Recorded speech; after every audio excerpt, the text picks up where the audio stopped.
প্রধানমন্ত্রী তারেক রহমানের শপথ গ্রহণের পর মার্কিন প্রেসিডেন্ট ডোনাল্ড ট্রাম্পের চিঠিতে তিনি সরাসরি বলেছেন, বাংলাদেশ যেন আমেরিকার সাথে করা চুক্তিগুলো বাস্তবায়ন করে এবং সামরিক বাহিনীর নিয়মিত কেনাকাটায় আমেরিকার কথা বিবেচনা করে।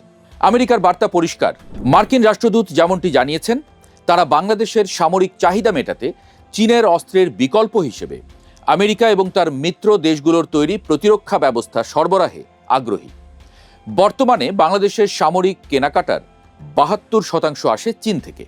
কাজেই আমেরিকার বক্তব্য চীনের সাথে বাংলাদেশের সামরিক সহযোগিতাকে সরাসরি চ্যালেঞ্জ জানানোর একটি চেষ্টা হিসেবে দেখা যায়। অন্যান্য বাণিজ্যের দিকে যদি তাকাই, এবছরের শুরুতেই বাংলাদেশের পণ্য আমদানির ক্ষেত্রে বিপুল পরিমাণ সম্পূরক শুল্ক বসায় আমেরিকা। এটিকে ম্যানেজ করতে অন্তর্বর্তী সরকার আমেরিকার সাথে একটি দ্বিপাক্ষিক বাণিজ্য চুক্তি করে, যার মধ্যে আছে আগামী ১৫ বছরে $15 বিলিয়ন জ্বালানি পণ্য কিনবে বাংলাদেশ। সেই সঙ্গে $3.৫ বিলিয়ন কৃষি পণ্য আমদানি করা হবে। এর সাথে ৩৫,০০০ কোটি টাকার ১৪টি বোয়িং বিমানও কেনা হবে। এই চুক্তিটি বাংলাদেশের তৈরি পোশাক রপ্তানিতে শুল্ক কমিয়ে আনলেও বিশ্লেষকদের মতে এটি চীন থেকে আমদানি কমিয়ে আনার একটি কৌশল হতে পারে।